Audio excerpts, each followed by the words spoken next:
Hi hello ನಮಸ್ತೆ, ನಾನು ರಾಜು ಅಷ್ಟೇ. ನೀವು ನೋಡ್ತಿದ್ದೀರಾ centre point Kannada YouTube channel. ಯಾವಾಗ RCB ಆಟಗಾರನ ನೋಡ್ಲಿಕ್ಕೆ ಹೋಗಿ 11 ಜನರು ಬಲಿಯಾದ್ರಲ್ಲ, ಅದಾದ ನಂತರ ಮೇನ್ ಪಾಯಿಂಟಲ್ಲಿ ದೊಡ್ಡ ಸುದ್ದಿಯನ್ನು ಮಾಡಿದಂಥವ್ರು ಅದು ಯಾರಂದರೆ ದಯಾನಂದ್ ಅವರು.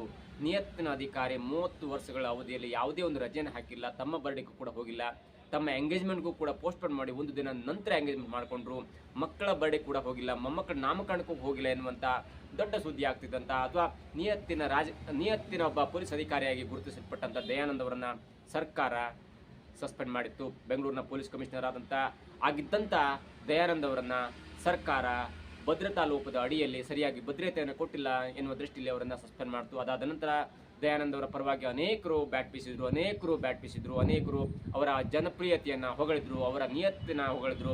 ಆದರೆ ಇದೀಗ ಅವರ ವಿರುದ್ಧ ಒಂದು ಆಪಾದನೆ ಬಂದಿದೆ. ಏನಂದರೆ ಆದಿವಾಸಿ ಜನಾಂಗದ ಆದಿವಾಸಿ ರಾಷ್ಟ್ರ ಸಮಿತಿಯವರು ರಾಷ್ಟ್ರಪತಿಯವರಿಗೆ ಒಂದು ಪತ್ರವನ್ನು ಬರೆದು, ಇಲ್ಲ ದಯಾನಂದ್ ಅವರ ಅಪಾಯಿಂಟ್ಮೆಂಟಲ್ಲಿ ಸ್ವಲ್ಪ ಮಿಸ್ಟೇಕ್ ಆಗಿದೆ, ಅವರು ನಮ್ಮ ಜಾತಿಯನ್ನು ಉಪಯೋಗಿಸಿಕೊಂಡು ಫೇಕ್ ಸರ್ಟಿಫಿಕೇಟನ್ನು ಮಾಡಿಕೊಂಡವರು ಉದ್ಯೋಗವನ್ನು ಗಿಟ್ಟಿಸಿಕೊಂಡಿದ್ದಾರೆ ಅನ್ನುವಂಥ ಒಂದು ಮಾಹಿತಿಯನ್ನು ರಾಷ್ಟ್ರಪತಿಯವರಿಗೆ ಅಥವಾ ಒಂದು ದೂರನ್ನು ರಾಷ್ಟ್ರಪತಿಯವರಿಗೆ ಕೊಟ್ಟಿದ್ದಾರೆ. ಹಾಗಾದರೆ ಇದರ ಬಗ್ಗೆ ಸವಿಸ್ತರವಾಗಿ ಲಾಯರ್ ಜಗದೀಶ್ ಅವರು ಮಾತನಾಡಿದ್ದಾರೆ ಮತ್ತು ದಾಖಲಾತಿಯನ್ನು ಕೊಟ್ಟಿದ್ದಾರೆ. ಹಾಗಾದರೆ ಇದು ಎಷ್ಟರ ಮಟ್ಟಿಗೆ ಸತ್ಯ, ಅವರು ನಿಜವಾಗಿಯೂ ಫೇಕ್ ಸರ್ಟಿಫಿಕೇಟನ್ನು ಮಾಡಿಕೊಂಡ್ರ ಅಥವಾ ಇದು ಸತ್ಯಕ್ಕೆ ದೂರವಾದದ್ದ, ಇವೆಲ್ಲವನ್ನು ಕೂಡ ಆ ಕಾಲವೇ ಉತ್ತರಿಸಬೇಕಾಗಿದೆ. ಅದಕ್ಕೂ ಮೊದಲು ಜಗದೀಶ್ ಅವರು ಏನು ಹೇಳಿದ್ದಾರೆ ಎನ್ನುವುದನ್ನು ನೋಡ್ಕೊಂಡು ಬರೋದಾದರೆ, ನಮಸ್ಕಾರ ಕರ್ನಾಟಕ, ನಾನು ನಿಮ್ಮ ಅಡ್ವೊಕೇಟ್ ಜಗದೀಶ್. ಮನೆ 11 ಜನರ ಕಾಲು ತುಳಿದಕ್ಕೆ ಬೆಂಗಳೂರು ಸಿಟಿ ಪೊಲೀಸ್ ಕಮಿಷನರ್ ಮತ್ತು 4 ಜನ ಅಧಿಕಾರಿಗಳನ್ನು ಜವಾಬ್ದಾರಿ ಹೊರಿಸಿ ಸರ್ಕಾರ ಸಸ್ಪೆಂಡ್ ಮಾಡಿದೆ. ಒಂದಷ್ಟು ಜನ ಪೊಲೀಸ್ ಕಮಿಷನರ್ ದಯಾನಂದ್ ಅಮಾಯಕರು, ಈಸ್ ವೆರಿ ಸಿನ್ಸಿಯರ್ ಅಂತೆಲ್ಲ ಒಂದಷ್ಟು ವಿಡಿಯೋಗಳನ್ನು ಮಾಡಿ ಅವ್ರನ್ನ ಪ್ರಮೋಷನ್ನು ಮಾಡ್ತಾ ಇದ್ದಾರೆ. ಇರಲಿ, ಅದು ಅವ್ರ ಫ್ಯಾನ್ ಬೇಸ್ ಇರ್ಬೋದೇನೋ ಮಾಡ್ಕೊಂಡು. But Dayanand farmer Bengaluru city police commissioner ಅವರಿಗೆ ಐ ಥಿಂಕ್ ಸಮಸ್ಯೆಗಳ ಸರ್ಮಾಲೆ ಬಿಡಂಗೆ ಕಾಣಿಸ್ತಾ ಇಲ್ಲ ಅನ್ನೋದು ಈಗ ನನಗೆ ಸಿಕ್ಕಿರುವಂಥ ಒಂದು ದಾಖಲೆಯಲ್ಲಿ ಅನ್ನಿಸ್ತಾ ಇದೆ. Farmer Bengaluru city police commissioner Dayanand ಅವರ ಅಪಾಯಿಂಟ್ಮೆಂಟು ಒಂದು ಸುಳ್ಳು ಜಾತಿ ಸರ್ಟಿಫಿಕೇಟ್ ಕೊಟ್ಟು ಮಾಡಿಕೊಂಡಿದ್ದಾರೆ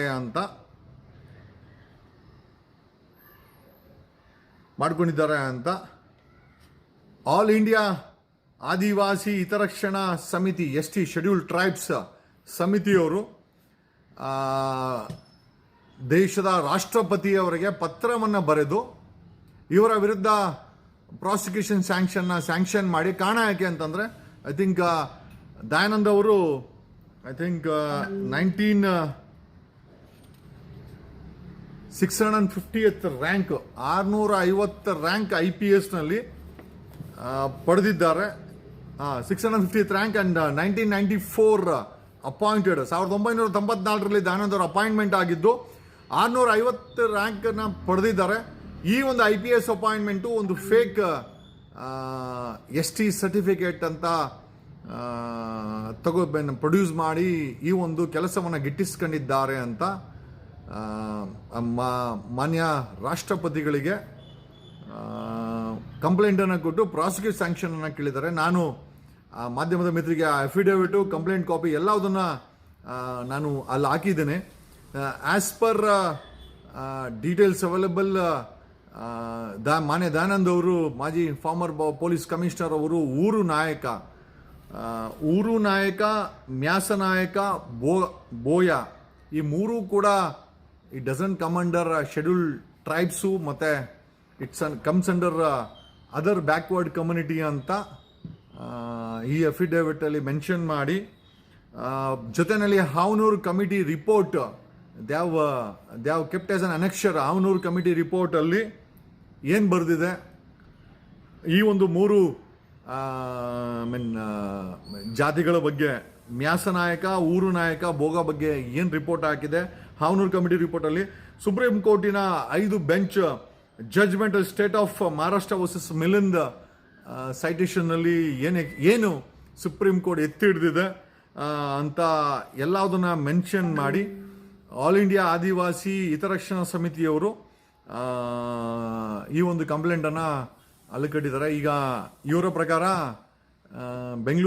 farmer Bengaluru city police commissioner ಅವರು ಸುಳ್ಳು ಜಾತಿ ಪ್ರಮಾಣವನ್ನು ಕೊಟ್ಟು IPS ಅಲ್ಲಿ ಕೆಲಸವನ್ನು ಗಿಟ್ಟಿಸ್ಕೊಂಡಿದ್ದಾರೆ ಅಂತ ಆರೋಪ ಇದೆ.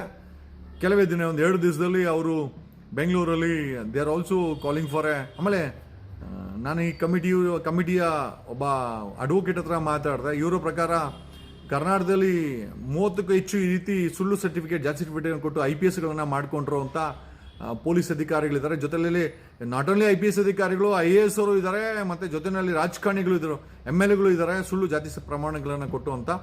ಈಗ ಸದ್ಯಕ್ಕೆ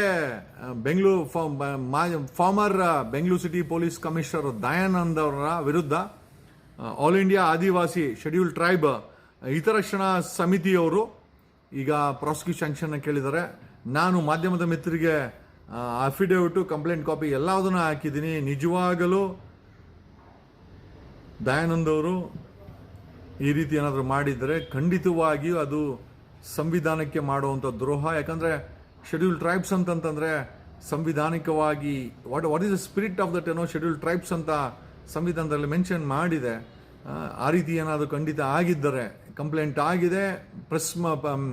ಪ್ರೆಸ್ ಬ್ರೀಫನ್ನು ಒಂದು 2 ದಿವಸದಲ್ಲಿ ಮಾಡ್ತೀವಿ ಅಂತ ಈ ಒಂದು ಆಲ್ ಇಂಡಿಯಾ ಆದಿವಾಸಿ ಹಿತರಕ್ಷಣಾ ಸಮಿತಿಯವರು ಹೇಳಿದ್ದಾರೆ. ನನಗೆ ಒಂದು ಕಾಪಿಯನ್ನು ಕಳಿಸಿದ್ರು. I am just sharing it with if at all ಈ ರೀತಿ ಅಧಿಕಾರಿಗಳು, MLAಗಳು, ರಾಜಕಾರಣಿಗಳಿದ್ರೆ, ಆಮೇಲೆ ಇನ್ನೊಂದು ನಿಜ ಮುಂದಕ್ಕೆ ಹೋಗಿ ಆ ಲೆವೆಲವರು ಕೂಡ ಈ ರೀತಿ ಶೆಡ್ಯೂಲ್ ಟ್ರೈಬ್ ಈ ಒಂದು ಸರ್ಟಿಫಿಕೇಟ್ಗಳನ್ನು, ಆಮೇಲೆ ಈ ಸರ್ಟಿಫಿಕೇಟನ್ನು ಬರೀ ತಹಸೀಲ್ದಾರ್ ಕೊಟ್ಟರೆ ಸಾಲದು, ಡಿಸ್ಟ್ರಿಕ್ಟ್ ಕ್ಯಾಸ್ಟ್ ವೆರಿಫಿಕೇಷನ್ ಕಮಿಟಿ ಅಂತ ಮಾಡಿದ್ದಾರೆ. ಆ್ಯಸ್ ಪರ್ ದ ಕಾನ್ಸ್ಟಿಟ್ಯೂಷನ್ ಅವರೊಬ್ಬರೇ ಅಲ್ಲಿ ಎಲಿಜಿಬಲು. ಆಮೇಲೆ ಈ ಸ್ಟೇಟ್ ಆಫ್ ಮಹಾರಾಷ್ಟ್ರ ವರ್ಸಸ್ ಮಿಲಿಂದಲ್ಲಿ ಹೆಚ್ಚು ಕಡಿಮೆ 150ಕ್ಕೂ ಹೆಚ್ಚು ವರ್ಷದ ಅವರು ನಿಜವಾಗ್ಲೂ ಎಷ್ಟಿನ ಅಥವಾ ಮತ್ತೆ ಈ ಒಂದು ಶೆಡ್ಯೂಲ್ ಟ್ರೈಬ್ಸ್ಗೆ ಬರ್ತಾರಾ ಅಂತ ವೆರಿಫಿಕೇಶನ್, ದಾಖಲೆಗಳನ್ನು ವೆರಿಫಿಕೇಶನ್ ಮಾಡಿ ತದನಂತರ ಸುಪ್ರೀಂ ಕೋರ್ಟ್ ಜಜ್ಮೆಂಟ್ಗಳಿದೆ. ಜೊತೆಯಲ್ಲಿ ಅವನೂರು ಕಮಿಟಿ ರಿಪೋರ್ಟ್ ಇದೆ. ಜಜ್ಮೆಂಟ್ ಸುಪ್ರೀಂ ಕೋರ್ಟ್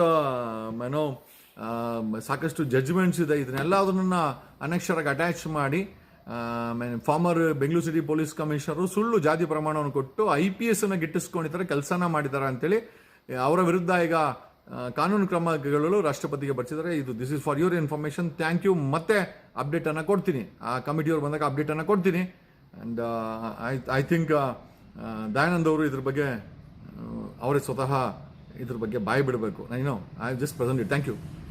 ನೋಡಿದ್ರಲ್ಲ ವೀಕ್ಷಕರೇ, ಈ ಪ್ರಕರಣ ಎಲ್ಲಿಗೆ ಹೋಗಿ ನಿಲ್ಲುತ್ತೆ ಅನ್ನೋದನ್ನು ಕೂಡ ಕಾದು ನೋಡಬೇಕಾಗಿದೆ. ಇದಾಗಿತ್ತು ಇವತ್ತಿನ ವಿಶೇಷ. ನೋಡ್ತಾ ಇರಿ centre point Kannada YouTube channel.